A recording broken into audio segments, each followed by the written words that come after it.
Hello बच्चों, एडग्रेड अभ्यास पुस्तिका क्लास 8 में आपका स्वागत है। आज हम करेंगे साइंस का अध्याय नंबर 10। ठीक है, इसको हम कंप्लीट कर देंगे। इसमें क्या है, ध्वनि है। क्या है, ध्वनि। तो ये हमें देखना है, इसमें ध्वनि उत्पन्न करने वाले नीचे दिए गए शब्द हैं। जो नीचे दिए गए शब्दों की सहायता से लेकर सारणी को पूर्ण करना है। जैसे कि वाद्य यंत्र है, यहाँ वाद्य यंत्र है, यहाँ पर ध्वनि उत्पन्न करने वाले भाग या तरीका है। जैसे तबला है, तबला क्या होता है, चमड़ाई हवाई दबाव द्वारा उत्पन्न जो कंपन होता है। एक तारा की बात नहीं, एक तारा होता है, तार में तारों का कंपन होता है। ठीक, इसी प्रकार क्या है आपका ढोलक है, ढोलक में क्या होता है, चमड़ा होता है, हवाई दबाव के द्वारा कंपन एक प्रकार से उत्पन्न होता है। मंजीरा की बात करें, मंजीरा में क्या होता है, धातु की प्लेट होती है, धातु पर आपस में टकराव होता है, उससे आवाज उत्पन्न होती है। जैसे घंटी होती है, घंटी में क्या होता है, टकराना धातु होती है, टकराने से उत्पन्न होता है कंपन। मृदंग की बात करें, मृदंग में चमड़ा होता है, हवाई दबाव द्वारा इसमें क्या होता है, कंपन उत्पन्न होता है। अब बीणा की बात करें, बीणा में तार होता है, तारों का भी यहाँ पर कंपन होता है। स्कूल की जो घंटी होती है धातु की, वो टकराव से उत्पन्न होता है, इसमें कंपन।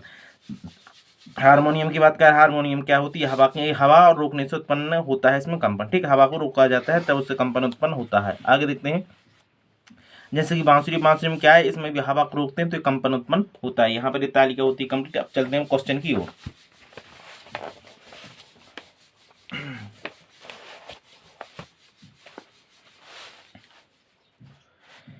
ये रहा फर्स्ट क्वेश्चन। फर्स्ट क्वेश्चन में क्या है, सही विकल्प के आगे सही का निशान लगाना। तो फर्स्ट क्वेश्चन में ध्वनि का तारतम्य ज्ञात किया जाता है, इसकी आवृत्ति जो होती है, आवृत्ति से इसका तारतम्य ज्ञात किया जाता है। किसका, ध्वनि का।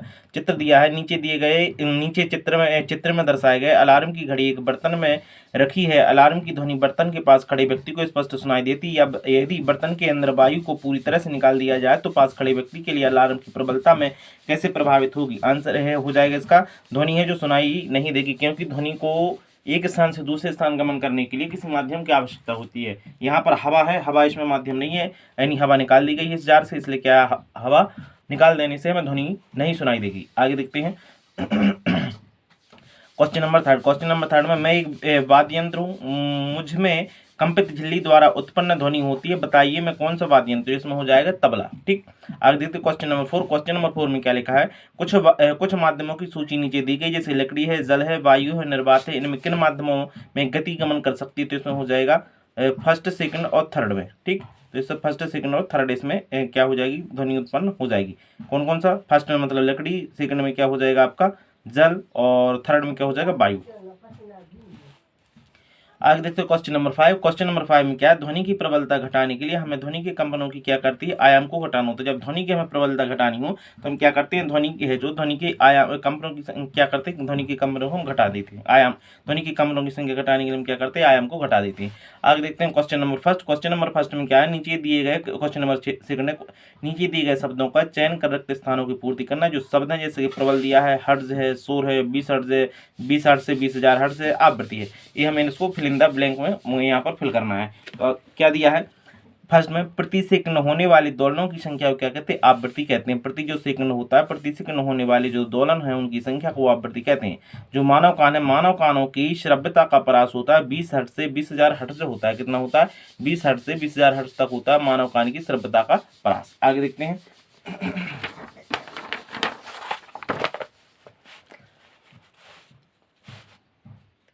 कक्षा में यदि सभी विद्यार्थी एक साथ तेज आवाज में बोलें तो उत्पन्न ध्वनि क्या कहलाती है, शोर कहलाएगी। क्वेश्चन नंबर 4 में क्या है, कंपन का आयाम जितना अधिक होता है ध्वनि उतनी ही प्रबल होती है।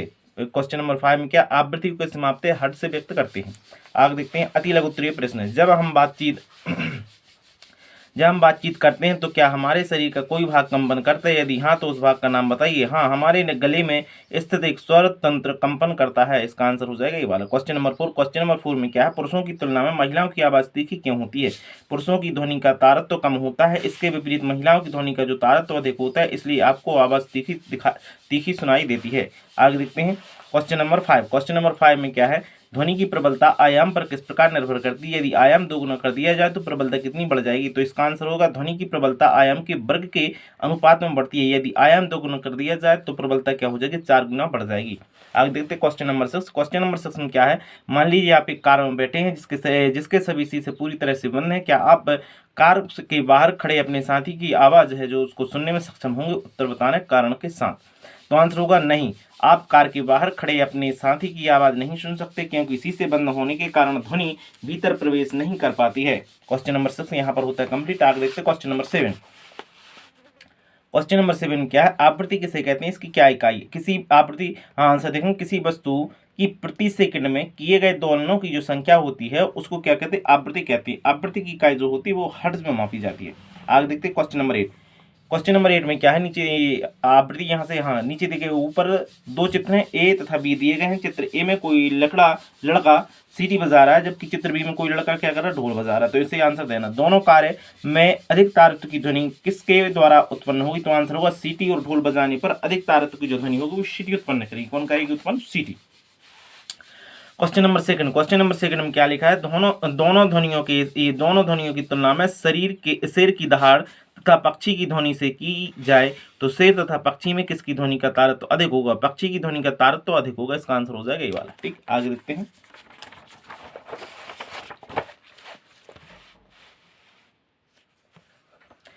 क्वेश्चन नंबर 9, क्वेश्चन नंबर 9 में क्या लिखा, शोर तथा संगीत में क्या अंतर है, क्या कभी कोई शोर ध्वनि शोर बन सकती है। स्पष्ट है, आंसर करना है यहाँ पर। तो आंसर हो जाएगा, शोर असंगत ध्वनियों का मिश्रण होता है। शोर क्या होता है, असंगत जो ध्वनियां होती हैं उनका मिश्रण होता है, जबकि संगीत सुरमयी ध्वनियों का संगठित रूप है। हाँ, यदि सुरमयी ध्वनि का स्तर बहुत अधिक हो जाए तो वह शोर बन सकता है।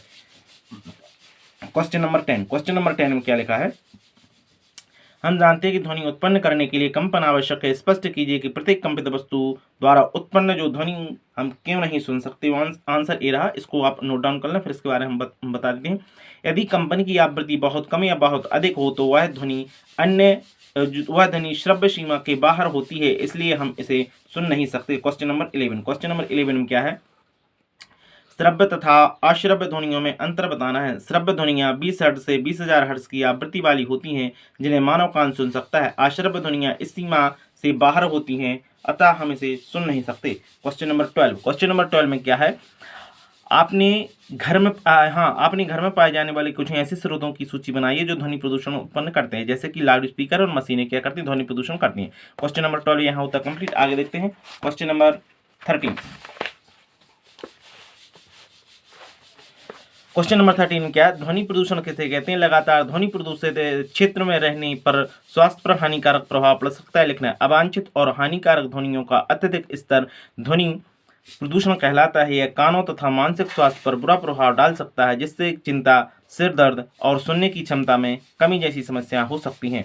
आगे देखते हैं question number 13, question number 13 complete होता है। क्वेश्चन नंबर 14, क्वेश्चन नंबर 14 क्या है, ध्वनि कैसे उत्पन्न होती है या कैसे हमारे कानों तक सुनी जाती है, कानों द्वारा सुनी जाती है। लिखना है, तो आंसर हो जाएगा, ध्वनि वस्तुओं के कंपन से उत्पन्न होती है। यह कंपन हवा के माध्यम से, यह जो कंपन होता है हवा के माध्यम से ध्वनि तरंगों के रूप में हमारे कान तक पहुंचते हैं। कान के पर्दे से टकरा कर यह ध्वनि तरंगें विद्युत संकेतों में बदल जाती हैं, जो मस्तिष्क द्वारा ध्वनि के रूप में पहचानी जाती हैं। यहाँ पर क्वेश्चन नंबर होता है 14 कंप्लीट। आगे देखते हैं क्वेश्चन नंबर 15, क्वेश्चन नंबर 15 में क्या लिखा है, एक दोलक 2 सेकंड में 20 बार दोलन करता है, इसका आवर्तकाल तथा आवृत्ति बताना। तो आवर्तकाल का जो सूत्र होता है, अर्थात समय कितना है, सेकंड बटे इसके दोलनों की संख्या, मतलब सेकंड कितना है, 2 सेकंड में कितने का भाग देना, 20 का भाग देना, तो 0.1 आ जाएगा। आवृत्ति होती है 1 बटे आवर्तकाल होती है। क्या होती है, 1 बटे आवर्तकाल, क्या होती है, आवृत्ति होती है। तो आवृत्ति बराबर हो जाएगा 1 बटे आवर्तकाल बराबर 1 बटा में आवर्तकाल कितना था, 0.1 सेकंड था, इसमें हम भाग दे देंगे, क्या हो जाएगा, 10 हर्ट्ज हो जाएगा आवृत्ति। ठीक है, आवृत्ति को हर्ट्ज से व्यक्त करते हैं। अब देखना प्रोजेक्ट, तो यहाँ पर कौन सा प्रोजेक्ट फर्स्ट है। यहाँ पर क्या लिखा, कम से कम 5 प्रसिद्ध भारतीय संगीतज्ञों द्वारा बजाए जाने वाले वाद्य यंत्रों की सूची बताना। तो जैसे यहाँ पर वादक और ये वाद्य यंत्र का नाम है। ठीक है, जैसे हरिप्रसाद चौरसिया ये क्या बजाते हैं, बांसुरी बजाते हैं। जाकिर हुसैन ये तबला वादक हैं। पंडित रविशंकर ये सितार वादक हैं। अमजद अली खान सरोद वादक हैं। बिस्मिल्लाह खान है ये शहनाई वादक हैं। यहाँ पर 5 बोलना था, 5 हमने लिख दिया और उनके वाद्य यंत्र भी यहाँ बाजू में लिखे हुए हैं। ठीक, आगे देखते हैं इसी प्रोजेक्ट का सेकंड क्वेश्चन। साला घर मोहल्ले में अवलोकन कर ऐसे वाद्य यंत्रों की सूची बताइए जो आपने देखे हैं, जैसे कि पियानो देखा है, बांसुरी देखी है। ठीक, और यहाँ पर भी और जैसे कि हारमोनिया भी देखा है आपने, तबला भी देखा है, ये लिखा हारमोनिया, तबला, ढोल और ड्रम, ये सब आपने देखे हैं। आगे देखते हैं प्रोजेक्ट नंबर 2। प्रोजेक्ट नंबर 2 में क्या है, आपने अपने आसपास ऐसी वस्तुओं की सूची बनाना जो ध्वनि प्रदूषणों के लिए उत्तरदायी हैं, जैसे कि यहाँ पर हो जाएगा लाउड स्पीकर, तेज आवाज में संगीत, मशीनें, गाड़ियों के हॉर्न। इसके आंसर ये हो जाएंगे। आगे देखते हैं, बात ध्वनि प्रदूषण को दर्शाते हुए किसी एक पोस्टर का निर्माण कीजिए तथा ध्वनि प्रदूषण को कम करने के लिए स्लोगन भी दीजिए। तो इसका फर्स्ट हो जाएगा, शोर नहीं शांति अपनाओ, पर्यावरण को स्वच्छ बनाओ। इसका स्लोगन ये हो जाएगा। सेकंड वाला हो जाएगा तेज आवाज नहीं महान, शांति ही सच्ची पहचान। यहाँ पर प्रोजेक्ट नंबर हो जाता है आपका कंप्लीट। प्रोजेक्ट नंबर 2 कंप्लीट होता है। इसके साथ साथ आपका ध्वनि चैप्टर है जो 10वां है वो भी यहाँ पर कंप्लीट होता है। इसी प्रकार के वीडियो प्राप्त करने के लिए मेरे चैनल को शेयर और सब्सक्राइब जरूर करें। बहुत बहुत धन्यवाद।